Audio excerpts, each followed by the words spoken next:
दोस्तों, आइए हम आपके सामने एक और नया सेशन समसामयिकी के टॉप 10 करंट अफेयर लेकर आएंगे, जो उत्तर प्रदेश री एग्जाम आरपीएफ आज के लिए बहुत महत्वपूर्ण होगा दोस्तों।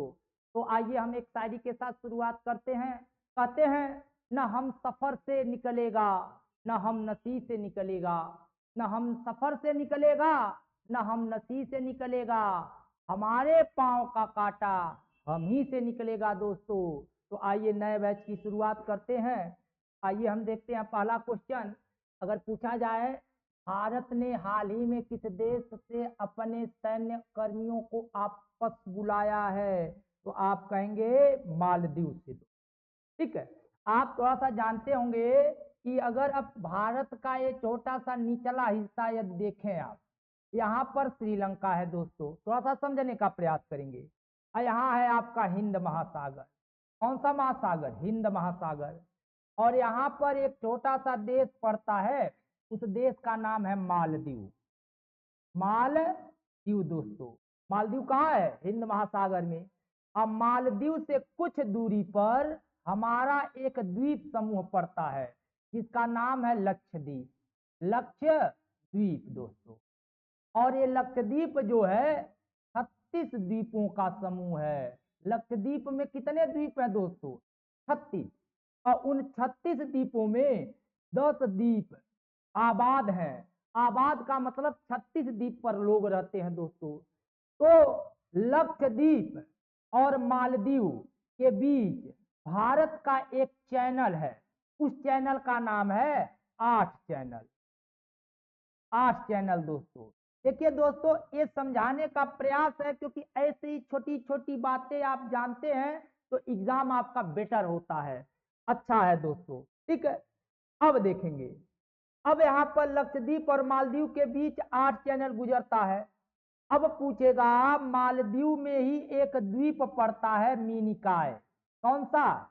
मिनिकॉय दोस्तों, मिनिकॉय। ठीक है, यही मिनिकॉय जो है लक्षद्वीप में पड़ता है। लक्षद्वीप के 36 द्वीपों में एक द्वीप है मिनिकॉय। तो मिनिकॉय और मालदीव के बीच यही 8 चैनल है। यहाँ दो तरह के प्रश्न पूछता है, लक्षद्वीप और मालदीव, मिनिकॉय और मालदीव, बात एक ही हुआ। ट्रिक में यदि देखा जाए तो ट्रिक में कहेंगे 8 मामी। 8 मामी अर्थात 8 चैनल मालदीव और मिनिकॉय को अलग करता है। ठीक है, तो इसी मालदीव में हमारी सैन्य टुकड़ी रहती थी। इस सैन्य टुकड़ी को भारत ने वापस बुला लिया है, कुछ राजनीतिक गतिरोध के कारण। हालांकि मालदीव को हमने इसका कड़े शब्दों में जवाब दिया है। आगे तो इसका प्रभाव होगा, मालदीव को घुटने टेकने पड़ेंगे भारत के सामने, क्योंकि मालदीव की कोई वजूद नहीं है कि भारत जैसे देश के सामने वो सर या आवाज उठा सके। हालांकि उठाने का प्रयास तो किया है, क्योंकि इसको थोड़ा सा इसके आका चाइना का सपोर्ट मिल रहा है। ठीक है, लेकिन चलिए कोई कब तक सपोर्ट करता है। आइए अगला क्वेश्चन देखते हैं दोस्तों। किस देश ने पर्यटकों को बढ़ावा देने के लिए 2024, सारे क्वेश्चन 2024 के हैं दोस्तों। आगंतुकों, आगंतुक हिंदी शब्द है दोस्तों। इसे हम हिंदी में अंग्रेजी में कहते हैं या हिंदी में बोलते हैं पर्यटक, अर्थात श्रीलंका। श्रीलंका ने भारतीय पर्यटकों का वीजा 30 दिन के लिए बढ़ा दिया।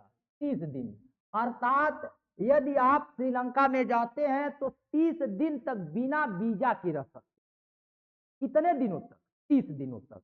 अच्छा, ऐसे बातों को समझने के लिए इंडेक्स हम समझाने का प्रयास करेंगे दोस्तों।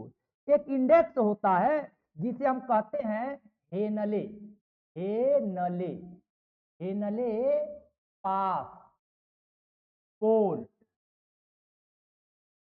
Index, index 2024। हेनले एक संस्था है जो पासपोर्ट का इंडेक्स जारी करती है। ठीक है दोस्तों, और 2024 में जारी की है। तो आप यहां देखेंगे top top first, top first किन देशों का पासपोर्ट है। तो पहला आपका जवाब होगा फ्रांस, दूसरा जवाब होगा जर्मनी का, तीसरा होगा इटली का, चौथा होगा जापान का, पांचवा होगा सिंगापुर। सिंगापुर कहने का मतलब दोस्तों, ये सभी देश संयुक्त रूप से फर्स्ट रैंक पर है। ये नहीं है कि फ्रांस का ही नंबर 1 है या जर्मनी नंबर 2 है, इटली नंबर 3 है, जापान नंबर 4, नहीं, ऐसी बात नहीं है। सारे देश, ये जो पांचों देश हैं, संयुक्त रूप से फर्स्ट पोजीशन 2024। अर्थात इन देशों का यदि पासपोर्ट आपके पास है तो 194 देश में आपको वीजा बड़े ही आसानी से मिल जाएगी। अर्थात आपके पास फ्रांस का, जर्मनी का, इटली का, जापान का या सिंगापुर का पासपोर्ट है तो आपको 194 देशों में जाने में कोई दिक्कत नहीं होगी। बिना वीजा के उन देशों की यात्रा आप कर सकते, ठीक है। और यदि कहा जाए इस रैंक में सबसे गिरा स्थान किसका है, अर्थात सबसे निचला स्थान किसका है दोस्तों, तो आप कहेंगे अफगानिस्तान। नाम से ही पता हो गया होगा, कोई दिक्कत तो है नहीं। इसके बाद सीरिया, इसके बाद ईरान, और इसके बाद हमारा पड़ोसी पाकिस्तान। अर्थात इन देशों का वीजा, सबसे गिरा वीजा अफगानिस्तान का, इससे थोड़ा सा अच्छा सीरिया का, इससे थोड़ा सा अच्छा ईरान का है, इससे थोड़ा सा अच्छा अफगानिस्तान का। कहने का मतलब इन देशों का पासपोर्ट यदि आपके पास है तो इन आपको वीजा लेने में बड़ी मशक्कत करनी पड़ेगी। कोई देश इनको अपने यहाँ आने नहीं देना चाहता है, क्योंकि कहीं भी ये जाते हैं तो समस्याएं करते हैं। तो जानते हैं सबसे गिरा पोजीशन अफगानिस्तान का है, उससे थोड़ा सा अच्छा सीरिया का है। अब देखते हैं हमारे भारत का क्या स्थान है, अर्थात हमारा भारत बड़ा महान, तो हम देखते हैं हमारे भारत का क्या, ठीक है। तो बात यदि 2024 की जाएगी तो हमारे भारत का रैंक 85वां है। कौन सा रैंक है? 85वां है। और हम कितने देशों को बिना वीजा का यात्रा कर सकते हैं दोस्तों? तब 62 देश।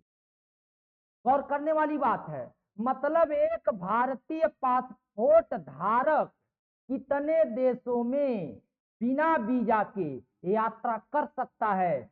62 देश। जैसे आप हमारे पड़ोसी भूटान में वीजा नहीं लगेगा, नेपाल में वीजा नहीं लगेगा, ठीक है। तो उसी तरह से आपको 62 ऐसे देश है जहां आपको वीजा की आवश्यकता नहीं है। और हमारा रैंक, जैसे ये लोग प्रथम स्थान पर है और ये लोग गिरे स्थान पर है, लेकिन हम लोग 50वें स्थान पे। कहने का मतलब 84 देशों का वीजा हमसे अच्छा, सॉरी पासपोर्ट हमसे अच्छा है। लेकिन अगर बात 2024 की न 23 की जाए तो हमारे भारत का स्थान 84वां था और हम कितने देशों की यात्रा कर सकते थे? 57। कहने का मतलब हमने बढ़ा है, 57 से 62 हो गए हैं और 84 से बढ़कर 65 हो गए हैं दोस्तों। तो ऐसे डाटा आपको जानना चाहिए। अभी पिछला एग्जाम हुआ था पेट का, तो उसमें एक प्रश्न था, बीच में एक और एग्जाम हुआ था। तो मतलब हमारे जानकारी में ऐसे एग्जामों से 2 प्रश्न आए। हेनले पासपोर्ट इंडेक्स, पासपोर्ट के लिए इंडेक्स कौन जारी करता है? हेनले। पहले पोजीशन पे फ्रांस, जर्मनी, इटली, जापान और सिंगापुर। देखिए दोस्तों, ठीक है। अब आगे देखते हैं, कुश्ती की वैश्विक संस्था किस रेसलर पर बैन लगाया है? तो बजरंग पुनिया। ये बड़ी बात नहीं है, बजरंग पुनिया जी पर विश्व कुश्ती फेडरेशन जो है बैन लगा दिया है, ठीक है दोस्तों। अगला क्वेश्चन देखते हैं, नैनीताल, ठीक है, में जंगली आग, जंगल में लगी आग को हम वनाग्नि बोलते हैं। क्या बोलते हैं? वनाग्नि। वनाग्नि 2 शब्दों से बना है, वन धन अग्नि। अर्थात वन में लगी अग्नि को हम वनाग्नि बोलते हैं। और वन में अग्नि लगने का कारण होता है चीड़, चीड़ का पिरुल। पीरुल। कहाँ का पीरुल? चीड़ का पीरुल। दोस्तों गौर करेंगे, बहुत मोस्ट इंपॉर्टेंट है। चीड़ एक पेड़ है और चीड़ के पत्ते, चीड़ के जो अवशिष्ट होते हैं उन्हें पीरुल बोलते हैं। और ये पीरुल जंगल में आग लगने का कारण होता है। ठीक है, जंगल में जब आग लगी है, ये कहाँ है? नैनीताल। आप सबको पता है नैनीताल उत्तराखंड में है। कहाँ है? उत्तराखंड। ठीक है, उत्तराखंड। और इसके लिए एक ऑपरेशन चलाया गया, बॉम्बी बकेट। अभी पिछला एग्जाम जब यूपीपी का आप दिए थे तो उसमें यहाँ से ऑपरेशन वाला पूछा था, तिलकियारा। तिलकियारा ऑपरेशन जो मजदूरों को बचाया गया था आर्मी के द्वारा, तो यूपीपी के एग्जाम में पूछा था, तो ऐसे मस्ट हो जाते हैं। और यह ऑपरेशन किसने चलाया था? भारतीय वायुसेना ने। अर्थात जब वहां के जंगल में आग लगी, वहां के वहां के जो वन्य कर्मचारी थे उन्हें सस्पेंड भी किया गया, उन्हीं के ऊपर दोष मरा गया। लेकिन ये जो जंगल आग पकड़ ली, तो इस जंगल की आग को बुझाने के लिए हमारी वायुसेना ने बॉम्बी बकेट ऑपरेशन किया। ठीक है, चलिए अगला देखते हैं। अब देखिए, इस सरकार ने चीड़ की पत्ती, देखिए अभी पीछे हमने बताया था चीड़ की पत्तियों को ही हम क्या बोलते हैं? पीरुल। चीड़ की पत्तियों को हम क्या बोलते हैं दोस्तों? पीरुल बोलते हैं। तो संग्रह को प्रोत्साहन करने के लिए एक योजना चलाया, पीरुल लाओ पैसे पाओ। ठीक है, देखिए उत्तराखंड, उत्तराखंड के सीएम पुष्कर पुष्कर सिंह धामी, पुष्कर सिंह धामी है। तो पुष्कर सिंह धामी ने जंगल में जो आग लगी थी उस समस्या से निजात पाने के लिए चीड़ चीड़ चीड़ के पीरुल, चीड़ के पीरुल को कलेक्ट करने के लिए अर्थात बटोरने के लिए एक योजना चलाया, पीरुल लाओ पैसे पाओ। तो वहां के जो लोकल लोग थे, 1 किलो, 1 केजी, 1 केजी पीरुल के बदले बदले 50 रुपए पाते थे। कितने रुपए? 50 रुपए दोस्तों। 1 केजी पीरुल लाते थे, 50 रुपए पाते थे। ये योजना किसने दिया था? पुष्कर धामी ने। और कहाँ के सीएम? उत्तराखंड के सीएम ने। और किसका पीरुल होता है? चीड़ का। जंगल में लगी आग का एक बहुत बड़ा कारण होता है चीड़, जानकारी रखिएगा दोस्तों। और वैसे भी चीड़ के पेड़ का काफी प्रयोग होता है। पहले बल्ले बनते थे, रेलवे ट्रैक, पहले जो पुराने, अब तो पत्थर लगते हैं, लेकिन पहले जो रेलवे ट्रैक होते थे उस पे चीड़ के लकड़ियां लगती, या पुराने जमाने के जो बिल्डिंग बनते थे, जो बरामदे बनते थे, या जो पुल आदि बनते थे, वहां चीड़ का काफी प्रयोग होता था। अब आगे देखेंगे कौन सी कंपनी 2024 में स्वदेशी। अब देखिए सब 2024 ही है क्या? 4G सेवा लॉन्च, बहुत पिछड़ा है बीएसएनएल। अब देखिए ये सब कंपनियां 5G सर्विस दे रही है। कौन सी सर्विस? 5G।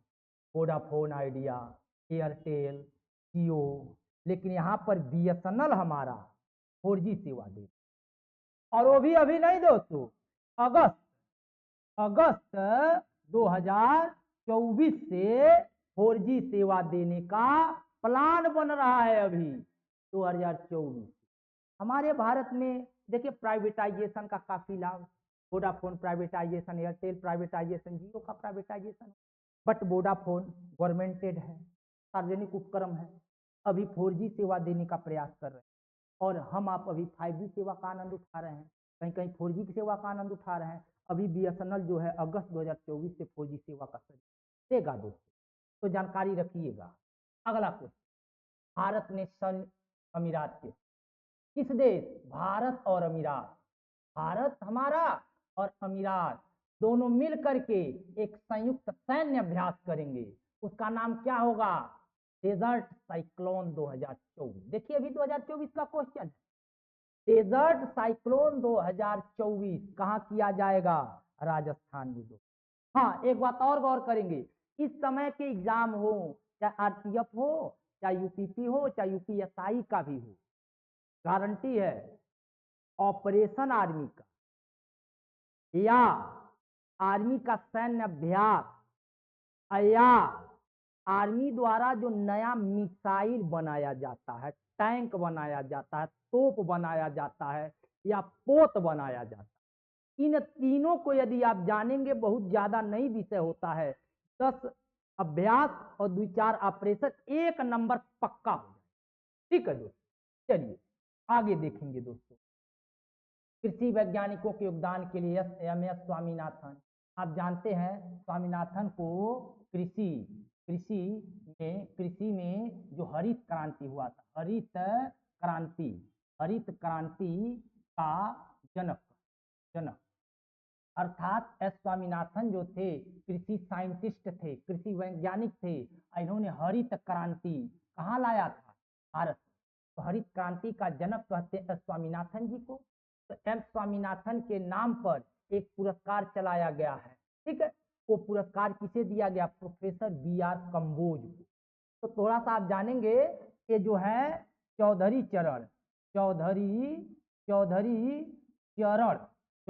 चरण सिंह क्या विश्वविद्यालय, चौधरी चरण सिंह विश्वविद्यालय के क्या है? कुलपति है, कुलपति चौधरी चरण सिंह को जानते ही हैं, हमारे प्रधानमंत्री रह चुके हैं, किसान नेता कहलाते थे, किसान नेता, किसानों के लिए काफी काम किए चौधरी चरण सिंह। और चौधरी चरण सिंह विश्वविद्यालय के कुलपति हैं प्रोफेसर बी.आर. कंबोज जी। इन्हीं को एम.एस. स्वामीनाथन पुरस्कार दिया गया है दोस्तों।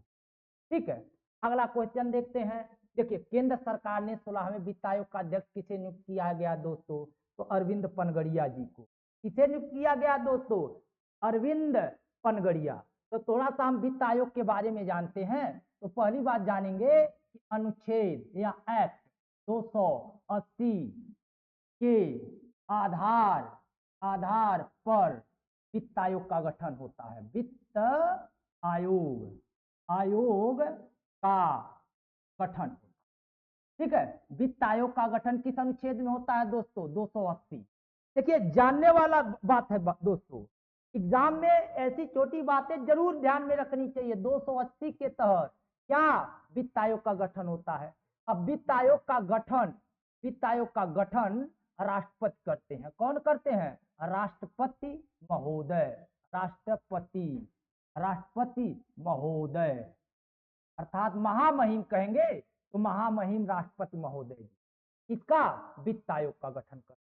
ठीक है, अब वित्त आयोग का कार्य क्या है? अगर आपसे पूछा जाए कि वित्त आयोग का कार्य क्या है, तो आप साफ कहेंगे केंद्र और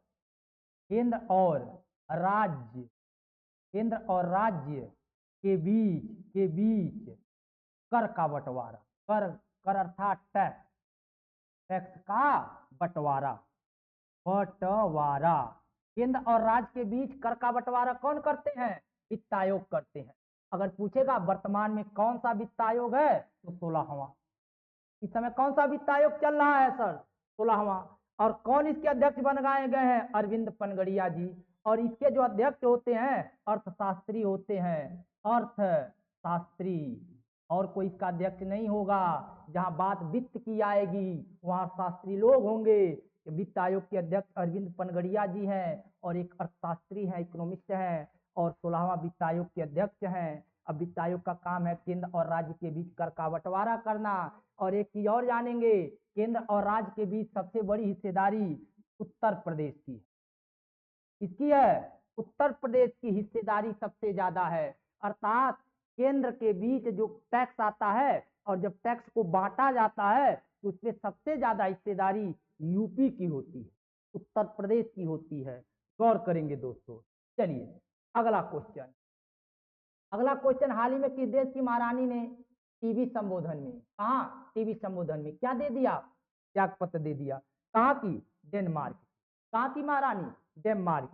ठीक है दोस्तों, ये विशेष कोई बड़ी बात नहीं है, लेकिन चूंकि एग्जाम में कुछ भी पूछ सकता है इसलिए हम छोटे बहुत शब्दों में दे दिए। अब देखिए, कौन सा केंद्र शासित प्रदेश कौन सी योजना पीएम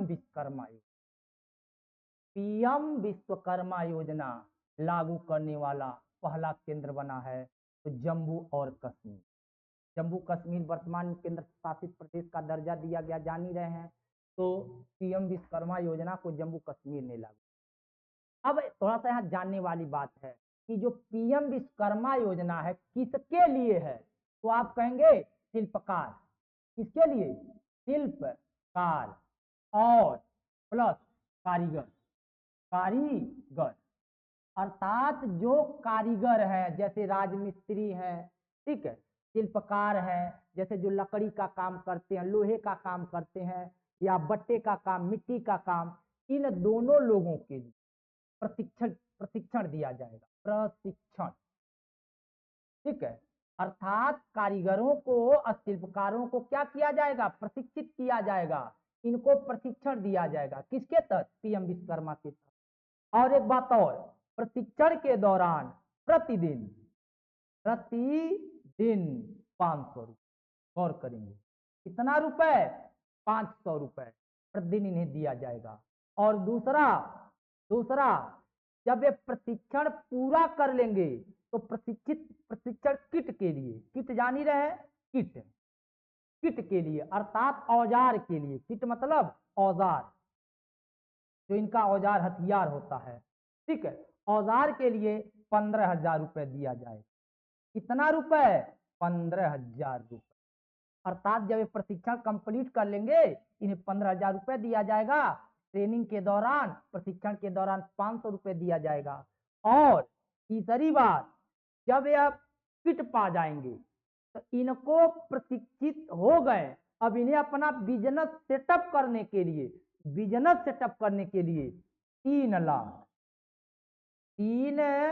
लाख तक का लोन दिया जाएगा। अब आप एग्जाम में आपसे पूछते हैं ऐसे कि पीएम विश्वकर्मा के योजना के तहत कितने लाख तक का लोन है? 3 लाख। पीएम विश्वकर्मा के तहत किट खरीदने के लिए कितना रुपए दिया जाएगा? 15,000। प्रशिक्षण के दौरान कितना? 500 रुपए। और ये किसके लिए है? शिल्पकारों के लिए और कारीगरों के लिए। अब आपसे पूछेगा ये योजना लागू कब हुआ दोस्तों? तो 17 सितंबर 2023 को, 17 सितंबर 2023 को यह योजना लागू हुआ दोस्तों। और पहली बार किस राज्य में लागू हुआ? तो जम्मू एंड कश्मीर, लेकिन गौर करेंगे केंद्र शासित प्रदेश, ठीक है दोस्तों। तो ऐसे प्रश्न एग्जाम के लिए बहुत महत्वपूर्ण होते हैं दोस्तों। यदि अच्छा लगे तो कृपया हमें सपोर्ट करिए, लाइक कीजिए, और अगले वीडियो में फिर नए टॉप 10 समसामयिकी के साथ। तब तक के लिए नमस्कार, धन्यवाद।